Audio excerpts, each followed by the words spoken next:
Hi everybody, I hope you are keeping well. I'm here to provide another update for you all on the JobKeeper subsidy, as well as yesterday's announcement from Prime Minister Scott Morrison that childcare will be free starting on Monday.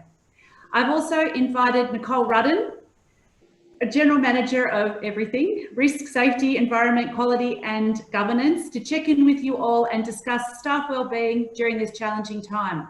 Welcome, Nicole. Thank you. Scott Morrison just 1 hour ago gave an announcement stating that the measures we are taking as a nation are working. The growth rate of the coronavirus is falling by about 5% each day. But in his words, we can take none of that for granted and urge Australians to continue our efforts to isolate and distance to slow the spread of the coronavirus. Of course, as always, I will give you a chance to ask questions at the end. Press the Q&A button. And I do apologise in advance if I don't get to all your questions, but they will be answered in our Corona-19 emergency resources. If you have specific questions about childcare or children's programs, Amanda and Martina are running a separate webinar at 4:30 today as we prepare to open doors on Monday with the new childcare rules. It's a whirlwind for everyone. We're madly trying to prepare to open on Monday. So I'll start with JobKeeper update. I know many of you are patiently waiting to hear how things are progressing on this front. I'm happy to say that we've formally submitted our ATO application to receive the subsidy. However, as you can imagine, the government is really busy at the moment and have not had the chance to get back to us, but I don't take that as a bad sign.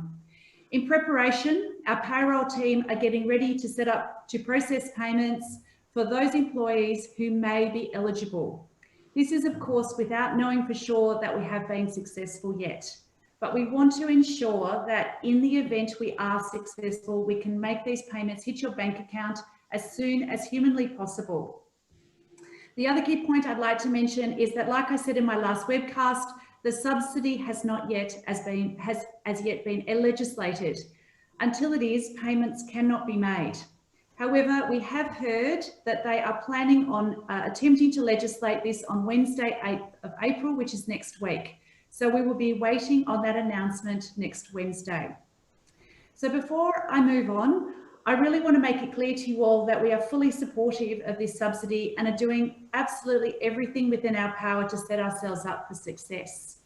I really appreciate your patience. I know it isn't easy, but we're with you all the way, and we really, really hope that our application is successful. So moving on to the other big news of the week. Yesterday, Prime Minister Scott Morrison announced that from Monday, childcare would become free for families. We're really pleased with this announcement, as it's going to provide much needed relief for families, particularly those who work in essential services.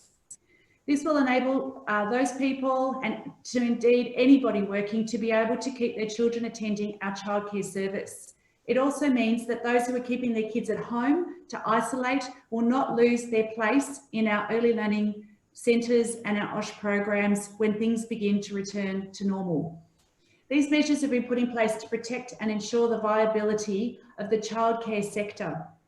The YMCA, along with several other childcare organisations, lobbied the federal government last week to provide urgent support packages for this sector.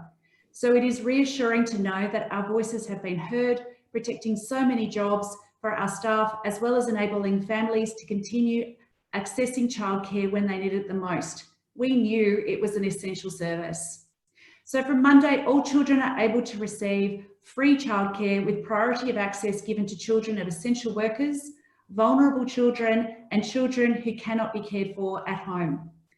Our early learning centres will receive direct payments from the government, with funding based on the bookings we had during the fortnight leading into the 2nd of March, before the majority of families began cancelling their bookings.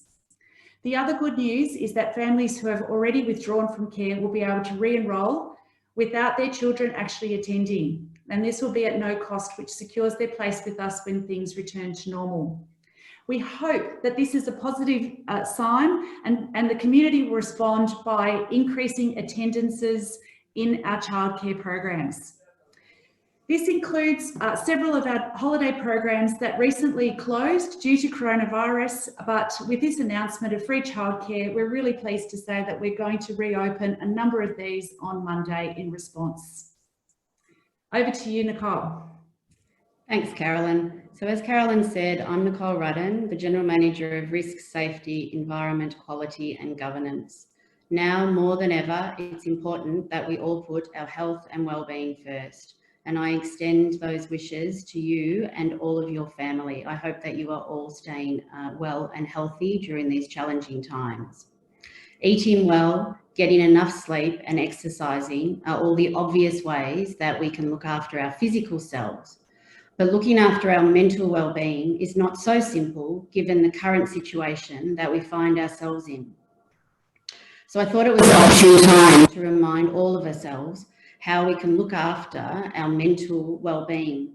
And I think it's important that we take some time each and every day to check in with ourselves and really assess how we are feeling in these rapidly changing environments.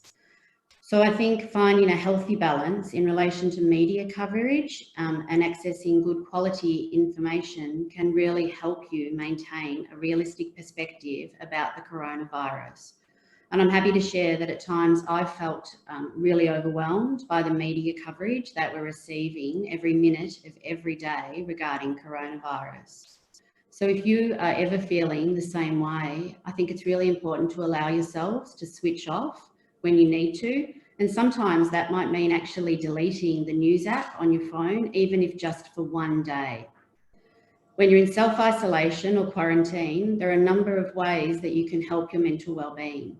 So staying connected with family and friends and engaging in activities that you enjoy, such as cooking.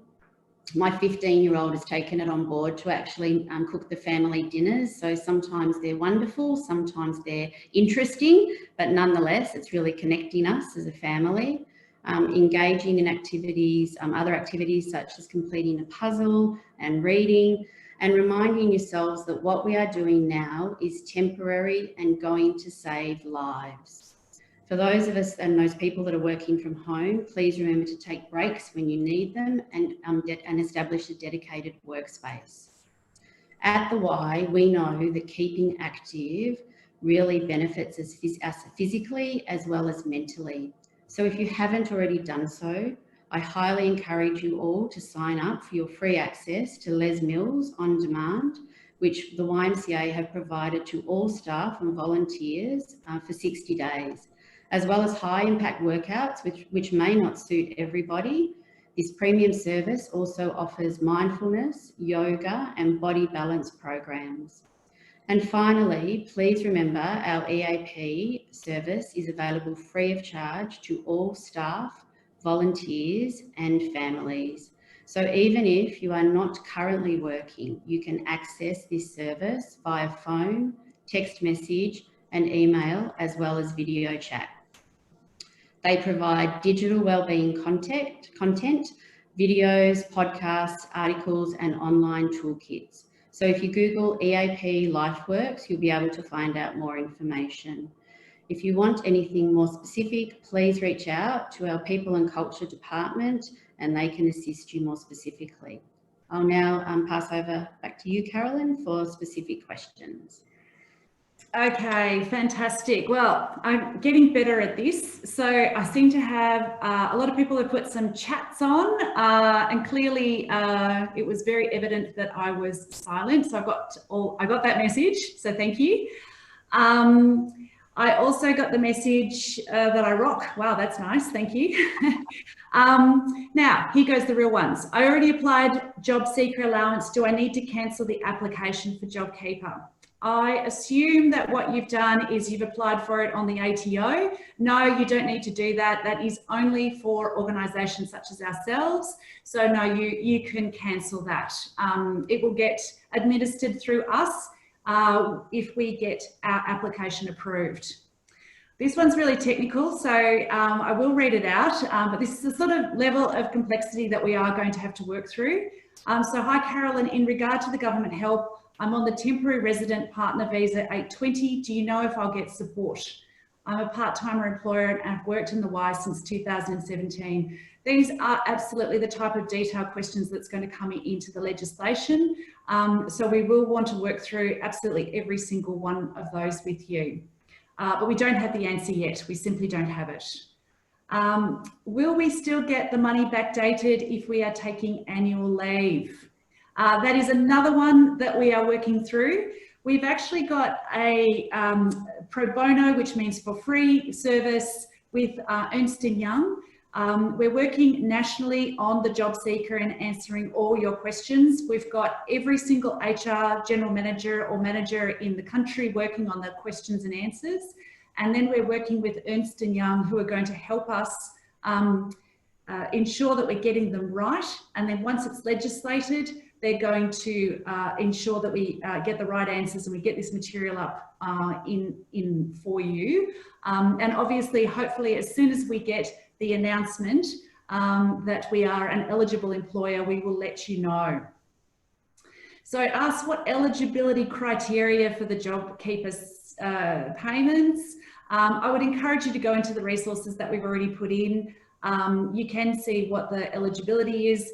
The biggest eligibility criteria that we have to meet as an organisation, which we do, which is that our organisation has been hit with a decrease of revenue or turnover of 30%. We've actually been hit by around about 85 to 90%. And you have to be an organisation with a turnover of less than $1 billion. And then obviously some of the criteria is that as at the 1st of March, you had to be an employee of the YMCA.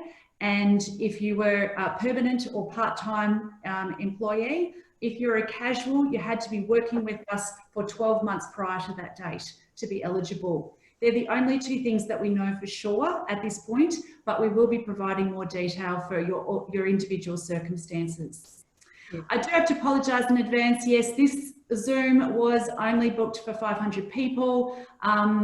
We are resolving that for next week. We will increase the capacity to 1,000 next week. So I do apologise in advance for that. So I've got a few of those comments. So many of the children's program account table aren't able to listen at the moment as the audience has reached its capacity. What I can say is that for everyone in children's programs, you will receive a separate area where you can go in and click on that for a 4:30 update with Amanda. So if you've got friends in that area, please let them know that all your questions can be answered during there. And with that specific Zoom meeting that is going to happen for children's programs. Okay, so let's keep on going. Now the rejection emails are coming through from Coles for people who applied through YMCA partnership. Has there been any info about how many YMCA Victoria people actually got jobs? Look, we're working with Coles to actually understand that. I believe that they have reached their capacity and asking for no more additional roles because they have reached their capacity. If you received a rejection letter, obviously you know that you definitely haven't got a role. But if you haven't received anything, it is still being worked through by Coles. And we are also working through other arrangements. So for example, we know that Woolies has also almost reached capacity. Friday today is the last time they're going to take any applications. And we will be putting online some more jobs with regard to the Victorian government that have approximately 750 jobs as well. So that's going to be coming very shortly if it hasn't already come up. If we applied, something says here, how will we know if we are eligible for the 1,500? As I said, firstly, we as an organisation need to ensure that we are eligible first. And that will give you that information. I've also talked about the overarching eligibility criteria, and then your individual circumstances will need to be applied on top of that. I think particularly for international and different visas, it might not apply to all of those, to all individuals in that circumstance. If our child does not attend a Y Early Learning Centre, but we keep their enrolment active, will the fees be covered? And will the Y get the income for this if parents are both working but not essential workers? Yes, so I think what this is asking is if you were enrolled in one of the Y Early Learning Centres, however, you want to put in an absenteeism and not physically have your child go, then yes, could you please go back in and enroll your child? It will not cost you anything to be absent during this period, but what it will do is it will ensure that you actually have a place at our early learning centres. And it does mean that we do get some income with regard to that, which is just the childcare subsidy income. So it will help us for you to do that, yes. It's quite complicated. I'm going to throw one to you, Nicole, in a minute. With the JobKeeper payment, will it be backdated till March, Nicole? Yes, I think the important thing in relation to the JobKeeper is we will all be in a position once it's legislated next week on the 8th to actually be able to answer a lot more of these questions. So we will definitely be holding a further webinar next week.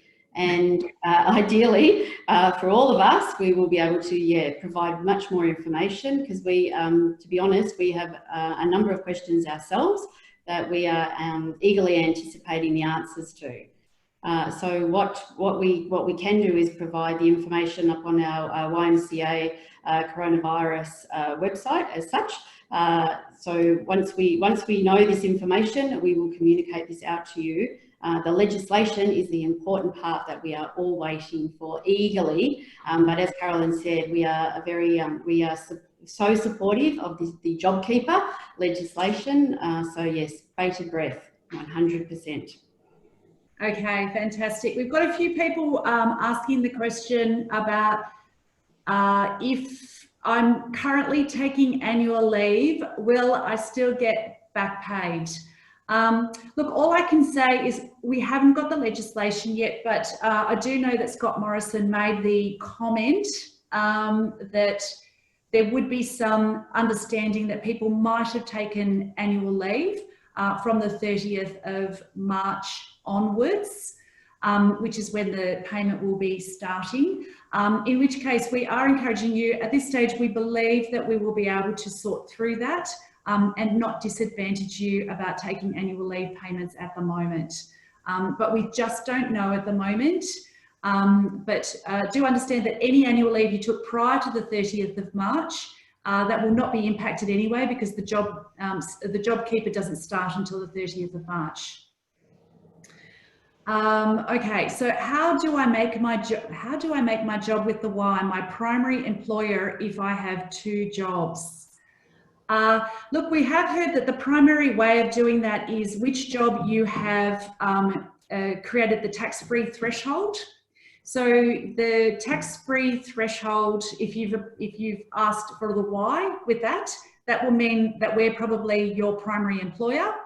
If you had your tax-free threshold with someone else, then they will be your primary employer. That is how we think the ATO is going to look at that. But we don't know. Again, I'm going to say we don't know. So it says, anonymous attendee. That's nice. We should set up a dedicated work from home spaces and that regular breaks, but what if we don't have space in our homes for this time and our workload? Well, that sounds like that's something for Nicole. So, Nicole, we need to set up dedicated work from home spaces and that we should take regular breaks. But what if we don't have a space in our homes for this and our workload? Definitely. Please reach out to your manager and then your manager can make direct contact with me and we'll definitely have a conversation about how we can support you to identify an appropriate setup and equipment that you may need to work safely in your home environment. Yeah. Okay, so we do have one here. I'm a casual worker with YMCA for the last 9 months and a mother of two. Do I get support considering I don't meet the 12-month criteria for your JobKeeper? This is another one. Can you please reach out to your manager about your specific scenarios? I'm not promising anything, but we will take all these things into consideration once we understand if anyone gets paid this JobKeeper and people who don't. So we will take these into consideration. Yes, please. If you applied for job seeker allowance, please cancel your application. It's not to do with you. If a staff member resigned with their last shift being the 1st of March and have not done any shifts since then, do they receive the JobKeeper payments? Look, technically it sounds like no, because the date was the 30th of March. But again, circumstances will come into play where we work out who is eligible and who is not, as long as we are eligible. And I'm going to keep on saying that. We still don't know whether we're eligible as an organisation. Yeah, and I think as Martina mentioned in the previous webinar, there will be individual circumstances that will need to be assessed on a case-by-case basis. Okay, so Lisa, I think that's an individual one there where you're talking about you don't have a tax-free threshold. It's more what you put on your tax form as that we were the primary employer. And if we have issues with that, we can talk through that with you on an individual basis. Once we set this up, we understand there's going to be lots of individual questions, and we will need to set up, a hotline, if you like, to answer those for you. Please don't call us yet because we don't have the answers. But once we understand where we're at, have communicated with the first bulk of people knowing that they're eligible, then we can work through some of these individual cases with everybody. There's a couple more questions and then I think we're probably a bit out of time. So I may be really late to this, but I wanted to ask if this means for long-time casual workers like me. I've been with the YMCA for 9 years. Yes, Gregory, you are a bit late to that question, but that's all good.